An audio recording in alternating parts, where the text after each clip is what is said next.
Constantemente, as favelas do Rio de Janeiro sofrem intervenções militares, quase sempre a única presença do Estado, onde todos os serviços públicos são negados. Agora, sendo ano eleitoral, a favela do Jacarezinho sofreu uma nova invasão da polícia militar com 1.200 homens fortemente armados. O governador do Rio de Janeiro, bolsonarista, quer produzir fatos de impactos para ser reeleito. A favela do Jacarezinho tem a maior concentração de população negra do Rio. A última intervenção militar ali em 2021 deixou 38 mortos num único dia. Uma chacina que se repete a cada tempo. Recordando o período da escravização, quando a polícia servia para castigar a população negra para que nunca se rebelasse. E isso segue até hoje. Basta dizer que 95% dos executados pela Polícia do Rio são negros. Latitude Brasil está começando. Olá, amigos e amigas do programa Latitude Brasil por Telesur. É uma grande honra estabelecermos mais uma vez esse contato para transmitir temas cruciais da sociedade brasileira. Está em transe, uma contradição tremenda e vivendo altíssimos graus de violência. Esse é o tema do programa de hoje. Novamente, há operações militares de grande monta sobre as favelas da cidade do Rio de Janeiro. Essas operações se repetem sem nunca produzirem efeitos concretos, porque elas não vão à raiz do problema. Não são armas que possam resolver o problema que está na falta de saúde, de educação, de trabalho, de oportunidade para uma juventude.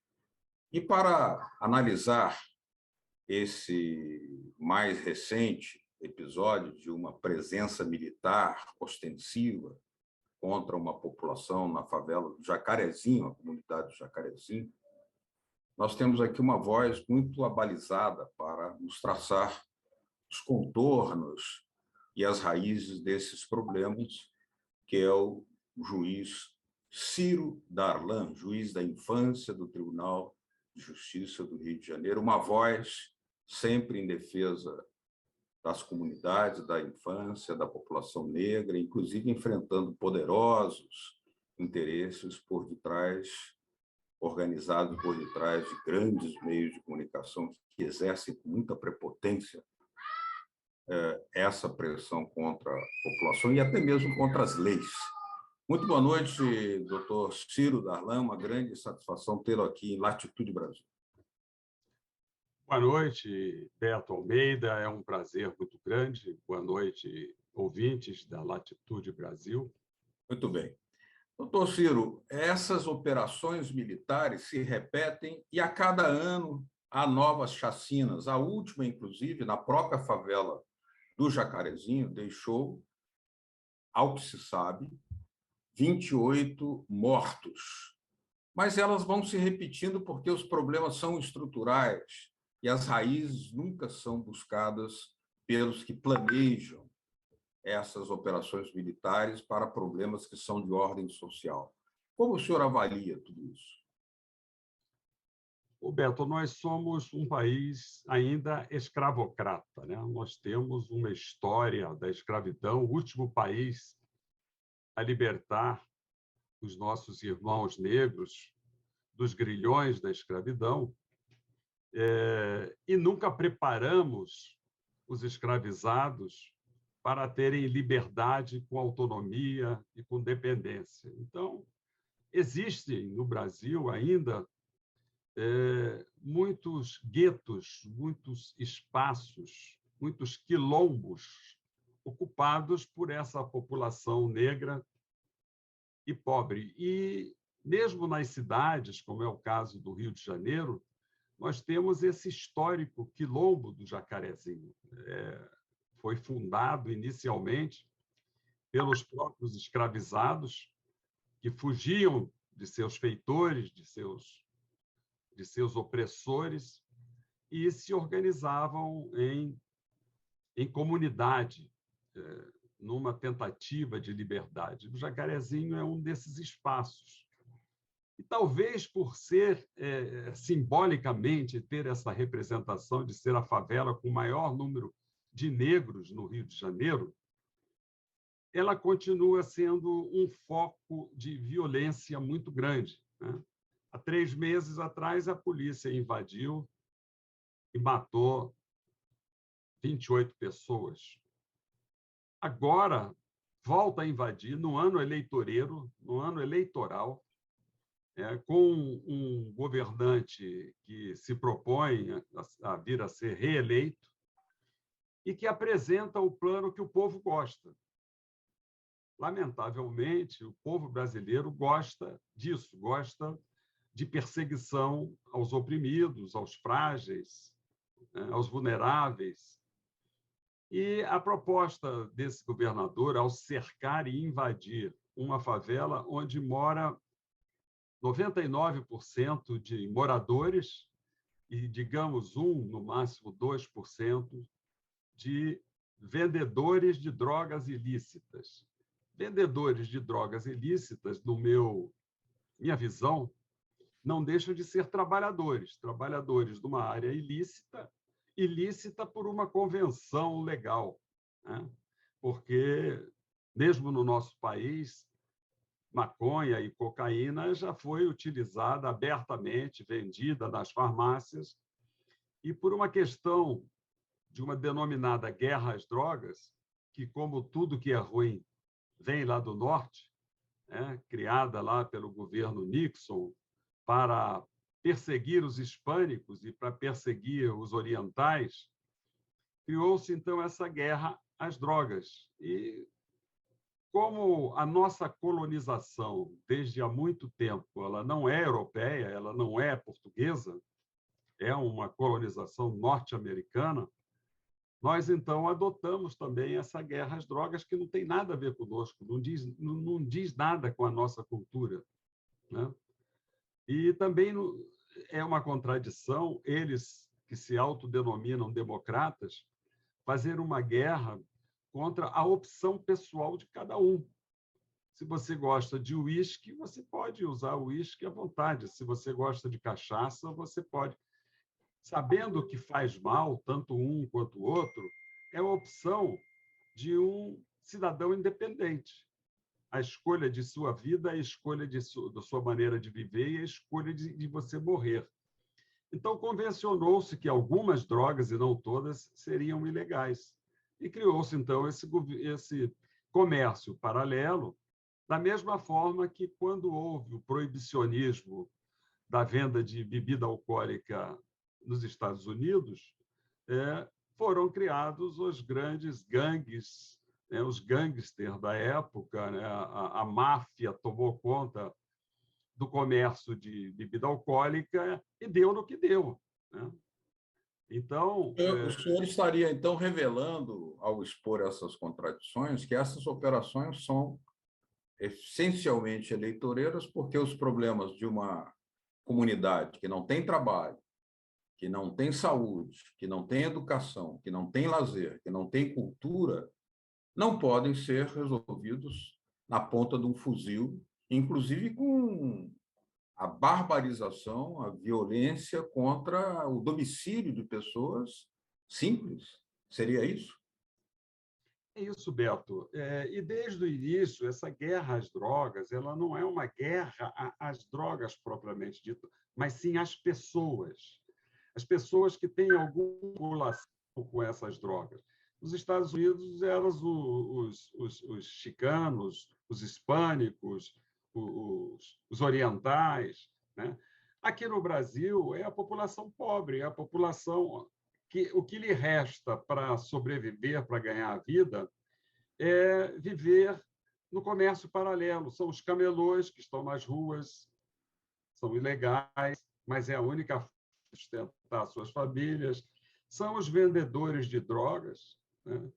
E que para sobreviver tem que ter os seus guetos, tem que ter o seu espaço de comércio. Mas a guerra, como essa operação demonstra, é contra essas pessoas que estão lá no Jacarezinho.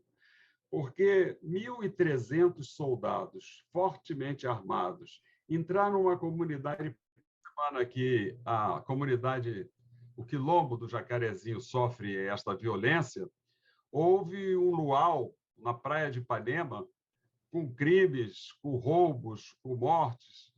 E onde estava a polícia? Estava toda lá atrás dos pobres do Jacarezinho. Então, é mais uma demonstração de que a polícia do senhor Castro, não o Fidel, felizmente não o Fidel, mas esse Castro daqui que está fazendo campanha eleitoral, a polícia estava toda lá invadindo as casas dos trabalhadores de Jacarezinho. Jacarezinho tem muita cultura, Beto. Tem muitas ONGs que trabalham pela cultura, pelo esporte. Eles procuram oferecer à comunidade aquilo que o governo não oferece. Então, essa proposta de integrar o Jacarezinho, a palavra é muito bonita, né? Talvez seja o caso de integrar a cidade ao Jacarezinho, porque o Jacarezinho faz parte da cidade. A primeira coisa e a única coisa que o governo oferece são as armas da sua polícia, que é a polícia que mais mata, é a polícia mais violenta do Brasil. Oferece no papel um investimento social, um investimento sanitário, mas isso era a primeira coisa que tinha que ter entrado no Jacarezinho. Se o governo entra com educação, com saúde, com saneamento básico, com iluminação pública, a comunidade recebe o governo de braços abertos, mas é que o governo nunca foi lá para fazer isso. O governo só vai para lá com armamento pesado, para oprimir as pessoas que vivem já em dificuldades, né? que tem 2 rios lá que são verdadeiros esgotos, que o governo nunca saneou esses rios, né? Não tem um espaço para as crianças praticarem esporte, para as crianças brincarem, não tem espaço. A escola não é uma escola de boa qualidade, embora haja escola lá, posto de saúde, e são 16 comunidades dentro dessa área do Jacarezinho. Então, é preciso que o governo entre lá com infraestrutura, com investimento social e não com armas. Muito bem. Nós vamos aqui fazer uma pequena pausa no programa Latitude Brasil, que está conversando com o juiz Ciro Darlan, juiz da infância do Tribunal de Justiça do Rio de Janeiro, sobre as políticas repressivas do governo do Estado do Rio e seus efeitos muito negativos para a população civil brasileira. Já já voltamos com Latitude Brasil.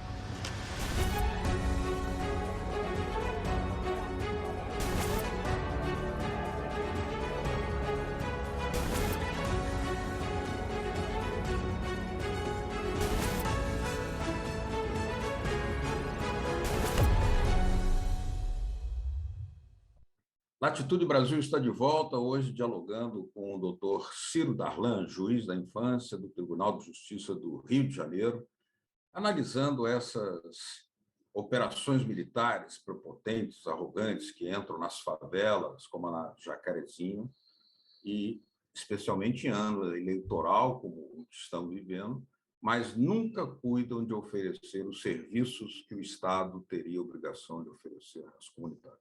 Doutor Ciro, nós já tivemos uma experiência no Rio de Janeiro, que foram os CIEPs, governos passados, do ex-governador Leonel Brizola, onde ele construía escolas de tempo integral, porque tinha educação, tinha alimentação, tinha serviço de saúde, tinha serviço de arte, tinha cuidados com a comunidade. E aquela experiência dos CIEPs elas foram fechadas Então, a geração do CIEP se transformou agora na geração do crack. O que o senhor pode refletir sobre isso? Nós estamos festejando aí 100 anos de Leonel Brizola, embora sem a presença física dele. Ele faz tanta falta como homem, como político, e como educador, né? O homem que mais construiu escolas do mundo, né? Governou 2 estados, construindo escola uma atrás da outra. E a experiência do CIEP eu conheço muito bem, porque eu era o juiz da infância e da juventude na época, e me socorri muito dos CIEPs, várias crianças que estavam nas ruas, eu encaminhava para os CIEPs e eram bem recebidos, bem recepcionados, porque muitas vezes eram crianças abandonadas das famílias e o Estado as acolhia, não as prendia, as acolhia, e lá eles dormiam, 24 crianças por cada CIEP dormiam, né? E comiam, se alimentavam, tinha assistência médica, assistência dentária, esporte. O CIEP da Mangueira, então, era um CIEP assim, exemplar, até piscina tinha. Fui várias vezes nesse CIEP. E o Brizola já dizia isso, nós temos que construir escolas, escolas, escolas, escolas, para não ter que depois construir presídios. E, naquela época do Brizola, nós tínhamos no Brasil pouco mais que 150 mil presos. Hoje somos 700 mil presos. Então, demonstrando que Brizola tinha razão, Brizola tem razão, e o governante que não chegar investindo em educação, ele é melhor não ser candidato, ele é melhor não governar, porque a única forma possível de desenvolver o povo, né, é com o método Paulo Freire, que tantos educadores como Paulo Freire e Ribeiro são educadores que são reconhecidos do mundo inteiro, mas no Brasil o desprazer de tratá-lo indigentes, né? As suas obras não são perpetuadas como deveriam ser, e a gente anda anos para trás. Bom, uma coisa que... Cada localidade dessa tivesse um CIEP funcionando na sua plenitude, porque o CIEP, além de ser uma referência para a educação, era uma referência para a comunidade. Nos fins de semana, o CIEP continuava aberto e as comunidades ali se reuniam, se organizavam, faziam mutirão para construir a laje do outro, tudo se resolvia ali, faziam churrascos, faziam encontros. Então, o CIEP era um foco de reunião da comunidade em prol da educação. Agora, assim como o Brasil foi o último país a erradicar a escravização aqui na América Latina, tudo indica que o Brasil poderá ser um dos últimos a erradicar o analfabetismo, que era algo que se pretendia fazer com Paulo Freire, com Darcy Ribeiro, com Anísio Teixeira. E, nesse sentido, se não há concentração de recursos públicos, o analfabetismo se prolonga no tempo, como nós estamos vendo, e isso é uma base para o espalhamento da delinquência, que tem raízes numa sociedade altamente desigual, cruel. E aí esses temas não são discutidos. Por que não são discutidos? Por que os meios de comunicação ignoram o verdadeiro debate? Os meios de comunicação que nós temos, né, as 5 famílias que dominam a comunicação no Brasil, elas não se preocupam com o interesse público, eles se preocupam com o interesse privado. Por isso, eles são as 5 empresas de comunicação mais ricas, porque acumulam riqueza em detrimento de um processo de educação que é a obrigação constitucional deles. Se você ler o artigo 220 da Constituição de 88, vê que todo empresário de comunicação tem a corresponsabilidade com o social e com a educação. E a gente não vê isso. A gente vê a Fundação Roberto Marinho criando programas de educação, mas para vender. Não é para doar, não é para ser compartilhado pela população, como a Constituição determina. Por exemplo, um bom programa de educação televisivo nos presídios brasileiros, nas escolas brasileiras, nas comunidades brasileiras, seria um grande serviço prestado à nação. Mas esses empresários, eles não pensam nisso, eles só pensam no umbigo deles, só pensam em ficar cada vez mais ricos. Mas eles têm na mão as ferramentas e a possibilidade de erradicar o analfabetismo no Brasil. Veja que esse tema é tão importante, Beto, que até os militares se preocuparam com ele. No regime militar, existia lá alguns programas de erradicação dos analfabetos, né? Tinha o Mobral, tinha o artigo 99, tinha uma série de programas que os militares, não sei se inventaram ou se pelo menos permaneceram com ele, porque tinham essa visão, embora pecasse pela violência, pelo terrorismo, pela falta de liberdade, eles também tinham essa noção do compromisso com a educação. Tão importante é esse tema. Pois é, países com muito menos recursos que o nosso, né, que constrói aviões, por exemplo, como é o caso de Cuba, Venezuela, Nicarágua, Bolívia, já erradicaram o analfabetismo, o Equador também. Um exemplo para os nossos governantes, se quisessem, se tivessem a intenção de incorporar essa grande massa na vida social plena. E para sair do nosso terceiro mundo, da nossa América Latina, vamos ver que o exemplo de países que efetivamente se desenvolveu foram países que saíram destroçados da guerra, como Coreia, como Vietnã, como Japão, né? Mas eles colocam em primeiro lugar a educação do povo. Em primeiro lugar, o tema número 1, né, é de conhecimento de todos que o único profissional que não tem que fazer reverência ao imperador Hirohito do Japão é o professor, é o mestre. Esse não precisa, porque ele está, nesse ponto, ele está acima do próprio imperador, né? Muito bem. Doutor Ciro Darlan, juiz da infância do Tribunal de Justiça do Rio de Janeiro, muito obrigado pela sua presença aqui em Telesur. Estaremos sempre de portas abertas. Muito obrigado. Eu que agradeço. Muito bem. Vocês que nos acompanharam, uma boa noite. Muito obrigado pela sua atenção. Estaremos de volta com Latitude Brasil na semana que vem com mais um tema crucial do Gigante do Sul, uma sociedade que está em transe, mas que tem esperanças como essa escrita na camisa do Dr. Ciro Darlan, o verbo esperançar. Muito boa noite, um grande abraço, até a próxima. Tchau.